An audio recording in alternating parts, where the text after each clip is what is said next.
Hello everyone, welcome to amazing platform for CAD help. I hope आप सब बढ़िया होंगे, आपकी तैयारी एकदम बढ़िया चल रही होगी। तो मैं आपके लेके आया हूँ हाइपरबोला, जो कि इस पर्टिकुलर सीरीज का आखिरी चैप्टर है। तो आपकी स्क्रीन पे जितने भी पहले वीडियोस दिख रही हैं, अगर आपने वो विजिट नहीं किया, उसका लिंक डिस्क्रिप्शन में मैंने डाल दिया, आप वहाँ पे जा सकते हो। और इनकी पीडीएफ अगर आपको चाहिए प्रॉपर, तो आप टेलीग्राम को ज्वाइन कर सकते हो, जिसका लिंक डिस्क्रिप्शन में मैंने वहाँ पे ऑलरेडी सारी पीडीएफ शेयर कर दी है। और इसका पार्ट टू अगर आपको चाहिए, पहले मैं दिखा देता हूँ इस पर्टिकुलर पार्ट में मैं क्या कवर करने वाला हूँ। बेसिकली बहुत इंपॉर्टेंट थ्योरी होने वाली है आपके लिए। इसका अगर आपको पार्ट 2 चाहिए, जिसमें हम टेंजेंट नॉर्मल वाला पोर्शन और रेक्टेंगल और हाइपरबोला वाला पोर्शन कवर करेंगे, उसके लिए कमेंट में लिख दीजिए बस पार्ट 2, और आपके लिए वो भी आ जाएगा। पहले फिलहाल ये चीज़ें बता देता हूँ जो मैंने इस लेक्चर में आपके लिए रखी है, ठीक है?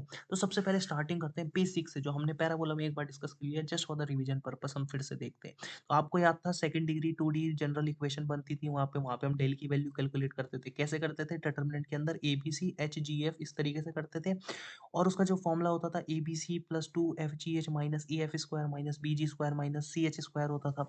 तो वहाँ पे हमने बोला था कि भाई पहले तो हाइपरबोला के लिए डेल जो है डिटर्मिनेंट की वैल्यू जीरो नहीं होनी चाहिए। उसके बाद दूसरी कंडीशन थी कि H square minus A B जो है वो ग्रेटर देन जीरो होना चाहिए।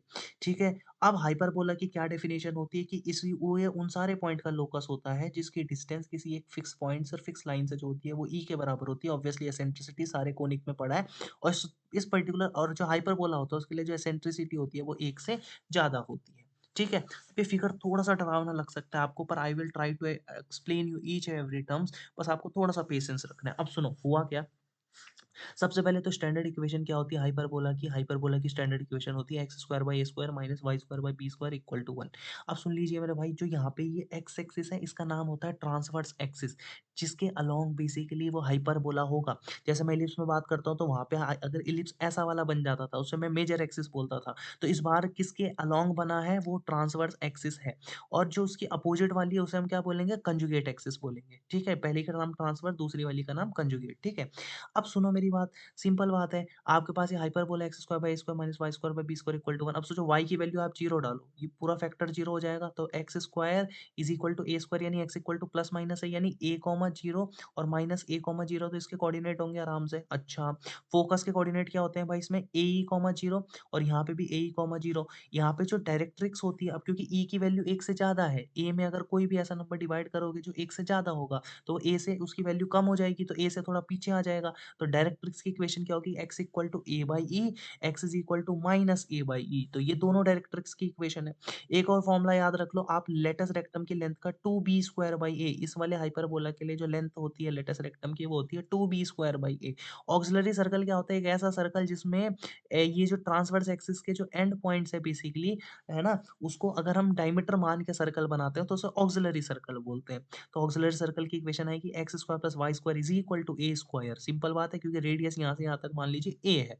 ठीक है। तो X square plus Y square equal to A square आ जाएगी ऑक्सिलरी सर्कल की इक्वेशन। डायरेक्ट्रिक्स मैंने बता दिया, X equal to plus minus A by E. और एक और रिलेशन आपको याद रखना है, सेंट्रिसिटी, क्योंकि अभी बोली मैंने जो ई की वैल्यू होती है वो एक से ज्यादा होती है, इसलिए क्या फॉर्मूला है? E square equal to 1 plus B square by A square. That's it, you just have to remember. अच्छा ठीक है, एक बार रिवीजन करवा देता हूँ छोटा मोटा। तो मेरे को ये बताओ कि आपने पढ़ा था यहाँ पे पहला फोकस होगा, यहाँ पे दूसरा फोकस है। पहला किसे भी मान सकते हो, दूसरा भी, जस्ट फिगर के हिसाब से चलते हैं। F1 F2 दो फोकस थे जिनके कोऑर्डिनेट थे ए आया। उसके बाद मैंने बोला था ये वर्टेक्स के कोऑर्डिनेट होंगे जो ट्रांसवर्स एक्सिस पे हैं फिलहाल। तो वो क्या हो जाएंगे? ए कॉमा 0 माइनस ए कॉमा 0। इस पॉइंट को बोलते हैं सेंटर ऑफ द हाइपरबोला। इस लाइन को बोलेंगे अभी कंजुगेट एक्सिस, इस वाली को बोलेंगे ट्रांसवर्स एक्सिस, जिसके अलोंग हाइपरबोला है वो ट्रांसवर्स एक्सिस है, और जो बची हुई है उसे कंजुगेट एक्सिस बोलेंगे। चलिए आगे मूव करते हैं। पैरामेट्रिक पॉइंट्स बहुत इंपॉर्टेंट है, आपको याद आ रहा होगा अचानक से इलिप्स में हमने क्या पढ़े थे? पैरामेट्रिक कोऑर्डिनेट ए cos theta, p sin theta पढ़ा था। तो इसमें भी मैं पैरामेट्रिक कोऑर्डिनेट पढ़ूंगा, और वो क्या होते हैं basically? A sec theta, B tan theta. अब आधे बच्चे कंफ्यूज रहते हैं, ये थीटा होता है क्या? उसकी क्लैरिटी बताता हूँ होता क्या। कुछ नहीं मेरे भाई, अगर मान लीजिए आपने यहाँ पे कोई एक पॉइंट लिया जिसके कोऑर्डिनेट को आप बोल रहे हो ए सेक थीटा और बी टेन थीटा, तो थीटा क्या होता है वो समझाता हूँ अच्छे से। तो कुछ नहीं, इस पॉइंट से आपको कुछ नहीं करना है, एक परपेंडिकुलर ड्रॉ करना है जो कि आपके ट्रांसवर्स एक्सिस पे जाएगा।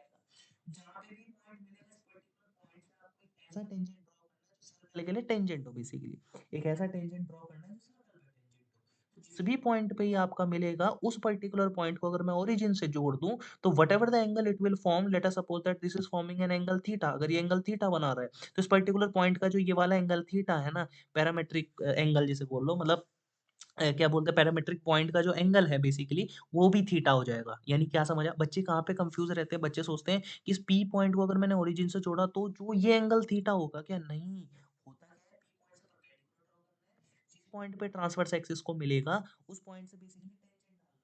सर्कल पे टेंजेंट जिस पॉइंट पे गिरेगा उसको ओरिजिन से जोड़ना है। Whatever the angle it will form that will be the theta. Although ये काम नहीं आया इतना, पर मैं जस्ट बता रहा हूँ थीटा होता क्या है basically, so that you get idea about it. ठीक है? चलिए।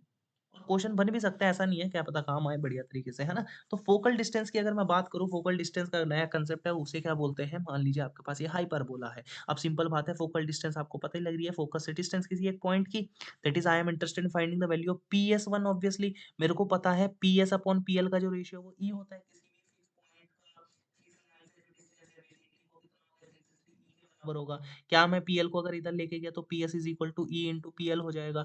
यानी कि अगर मैं बोलूँ कि इस पॉइंट की इस पर्टिकुलर पॉइंट से दूरी जो होगी PS1, उसको मैं क्या लिख सकता हूँ? E into PL। अब मैंने देखा PL है क्या, यानी PL क्या है? ये लेंथ है बेसिकली जो डायरेक्ट्रिक्स पे फुट और परपेंडिकुलर गिरा ना, ये L यहाँ पे ये पॉइंट है, ये लेंथ मेरे को निकालनी है। अब just try to imagine P की अगर मैंने कोऑर्डिनेट मान लिए XP वाई पी, तो इस बात की गारंटी है कि जो मेरा PL लेंथ होगा वो कितना होगा? टोटल XP माइनस ये वाली लेंथ, और पता चला जो ये वाली लेंथ है वो कितनी है? A/E। तो मैं बोल सकता हूँ कि जो ये PL की लेंथ होगी वो क्या होगी? टोटल कितनी है मेरे पे? XP, उसमें से मेरे को A ही घटाना पड़ेगा, तो जो ये वाली लेंथ होगी वो कितनी होगी? XP माइनस A/E हो जाएगी। ठीक है? तो मैं PL की जगह लिख सकता हूँ XP माइनस A/E, और क्या मैं लिख सकता हूँ? तो मैं मल्टीप्लाई करूँगा तो ये हो जाएगा E इंटू XP, E से E कैंसिल माइनस A। तो PS1 का तो मैंने कोऑर्डिनेट बता दिया। अब आपको, अगर आप वीडियो सीरियसली देख रहे हो तो कमेंट करके बताओ PS2 की क्या वैल्यू होगी। ठीक है? देखते हैं किसका आंसर सही आता है। आगे मूव करते हैं भाई। तो कंजुगेट हाइपरबोला का नया कंसेप्ट है आपके लिए। आप देखिए क्या होता है, मान लीजिए आपके पास एक हाइपरबोला है जिसकी equation X square by A square है minus Y square by B square equal to 1 है, और आपको एक कंजुगेट हाइपरबोला की इक्वेशन निकालनी। कंजुगेट होता कुछ नहीं है, मान लीजिए जो ये हाइपरबोला है उसके लिए ट्रांसवर्स एक्सिस एक्स एक्सिस है, और दूसरी वाली जो है कंजुगेट वाली वो वाई एक्सिस है। तो जो कंजुगेट हाइपरबोला मैं इसका बनाऊंगा ना, उसमें बस पता है क्या होगा? हाइपरबोला में किसी जमाने जो ट्रांसवर्स एक्सिस रहा करती थी, कंजुगेट वाले में वो कंजुगेट एक्सिस बन जाएगी बेसिकली। ठीक है? जो इसमें कंजुगेट एक्सिस होती थी, अब वो इसमें ट्रांसवर्स एक्सिस बन जाएगी। यानी सिंपल सी बात बोलो, जो ये पहले येलो वाला था, ये मान लूँ अगर मैं हाइपरबोला का था, तो इसका जो कंजुगेट वाला हो जाएगा वो क्या हो जाएगा? इसी फिगर को अगर मैं ग्रीन वाले की जगह डाल दूँ, है ना? यानी कि इक्वेशन में क्या चेंज आएगा? सिंपल बात है, क्या हुआ? X square by A square minus Y square by B square equal to 1। अब हुआ कि आपको खुद ही फील आ गया कि जो Y square by B square का कोफिशिएंट है वो पॉजिटिव बन गया, X square by A square का कोफिशिएंट नेगेटिव बन गया, और 1 का 1 एज इट इज है। तो this is nothing but the conjugate hyperbola. यानी कि ट्रांसवर्स एक्सिस को जब कंजुगेट एक्सिस के साथ और कंजुगेट एक्सिस को ट्रांसवर्स एक्सिस के साथ इंटरचेंज कर देंगे, तो वो हाइपरबोला से कंजुगेट हाइपरबोला की तरफ चले जाएगा। फील भी आ रहा होगा आपको, जैसे आप इक्वेशन बदलोगे गारंटी है पूरा कर्व ऊपर चले जाएगा। This is the just basic information. अब उसके बाद एक और चीज आपको दिख रहा होगा, यहाँ से मैंने क्या किया, एक एसिम्प्टोट डाला है। पहले तो जिन बच्चों को एसिम्प्टोट नहीं पता, अच्छा जिसे पता है कमेंट बॉक्स में जल्दी से लिख दो उसकी प्रॉपर डेफिनेशन। मैं एक मोटा सा आइडिया देता हूँ। एसिम्प्टोट बेसिकली एक ऐसा टेंजेंट होता है जो किसी कर्व को इन्फिनिटी पे जाके, मतलब इन्फिनिटी पे जाके मिलता है, वैसे मिलता नहीं है पर बेसिकली हम मानते हैं कि मिलता है इन्फिनिटी पे जा, वैसे तो इन्फिनिटी आएगा नहीं तो मिलेगा नहीं, तो जस्ट मानते हैं कि इन्फिनिटी पे जाके कहीं ये मिलेंगे। ठीक है? Means the particular curve will approach toward the particular tangent, है ना?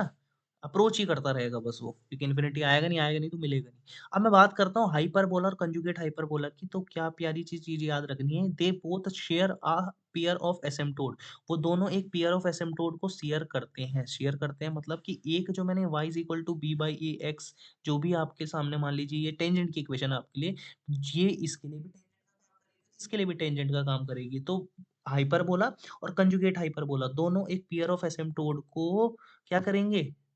शेयर करेंगे बेसिकली, है ना?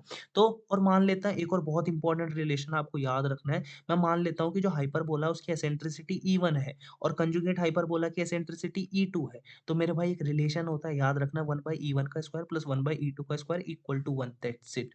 ठीक है, आगे मूव करता हूँ, मान लीजिए आपके पास थीटा 1 और थीटा 2 एक पॉइंट है and you are interested finding the equation of a chord. Theta 1 theta 2 again क्या है, वो वाले पॉइंट नहीं है कि आपने जस्ट उस पॉइंट को ओरिजिन से जोड़ दिया और एंगल देख लिया, नहीं भाई, आपको पहले परपेंडिकुलर ट्रांसवर्स एक्सिस पे डालना था, वहां से एक ऐसा टेंजेंट डालना था जो ऑक्सिलरी सर्कल को मिलेगा, वो जिस पॉइंट पे मिलेगा बेसिकली उसको ओरिजिन से जोड़ने के बाद जो एंगल होगा वो थीटा होगा। ठीक है, यहाँ पे थीटा 1 थीटा 2 है, तो थीटा 1 थीटा 2 ही लेंगे बेसिकली। अब मान लीजिए कॉर्ड की इक्वेशन निकालनी है, तो कॉर्ड की इक्वेशन आप फिलहाल याद रख लो, अगर आपके पास पैरामीट्रिक कोऑर्डिनेट्स क्या है, थीटा 1 और थीटा 2। थीटा 1 लिखते ही आपको समझ आना चाहिए उस पॉइंट का जो कोऑर्डिनेट है वो क्या है, a sec theta 1, b tan theta 1 है। जो थीटा 2 है उससे समझ आना चाहिए जो b वाले कोऑर्डिनेट है उसकी ही है, ठीक है। तो जो इक्वेशन ऑफ कॉर्ड होती है वो होती है x/a cos theta 1 minus theta 2 by 2 minus y/b sin theta 1 plus theta 2 by 2 is equal to cos theta 1 plus theta 2 by 2। जब आप py/q लगाओगे तो गारंटी आपको पूरी फील आएगी। और वीडियो अच्छी लग रही है तो भाई एक लाइक जरूर बनता है, और कमेंट में लिख दीजिए कोऑर्डिनेट ज्योमेट्री जो कोनिक सेक्शन जितना था पूरा करवा दिया, इसके बाद कौन सी आपको सीरीज चाहिए, ठीक है, रिवीजन वाली। चलिए लास्ट कंसेप्ट पढ़ते हैं, location of a point with respect to hyperbola. तो बेसिकली कुछ नहीं है, आपको हर बार बताता हूँ कि मान लीजिए आपके पास एक कर्व की इक्वेशन है, तो पहले F1 क्या होता है, आपके पास जो पॉइंट होते हैं P ऑफ x1 y1, उसे जस्ट आप इसके अंदर रख लेते हो, तो इक्वेशन आती है x1 का square by a square minus y1 का square by b square minus 1। ये आपके किसकी वैल्यू होती है, S1 की वैल्यू होती है। हाइपरबोला की अगर इस पॉइंट इस रीजन में आएगा, इस रीजन में इसका अंदर, जैसे हमने हर बार क्या याद करते थे, कर्व के अंदर कर्व के बाहर, यहाँ पे आपको क्या याद रखना है कि S1 जो है वो लेस देन 0 होगा इस पर्टिकुलर पूरे रीजन के लिए। लेकिन अगर ये कर्व, ये जो दो, मतलब ऐसा समझो कि ये जो दो एरिया, मतलब ये कर्व जैसे बने, इसके अंदर अगर वो आएगा तो S1 की वैल्यू 0 से बड़ी हो जाएगी, यहाँ पे भी S1 की वैल्यू 0, और ऑब्वियसली कर्व के ऊपर आएगा तो उसको सेटिस्फाई कर जाएगा, तो S1 0 हो जाएगा। और इस कहीं भी इस पूरे रीजन में आएगा तो S1 जो है वो आपका क्या बोलते हैं, लेस देन 0 हो जाएगा, दैट्स इट। ठीक है, तो अब अगले पार्ट के लिए कमेंट कर दीजिए पार्ट 2, एंड आई होप कि आपको वीडियो अच्छी लगी होगी। नेक्स्ट पार्ट आपके लिए आ जाएगा, उसमें हम कवर करेंगे टेंजेंट नॉर्मल, ठीक है। और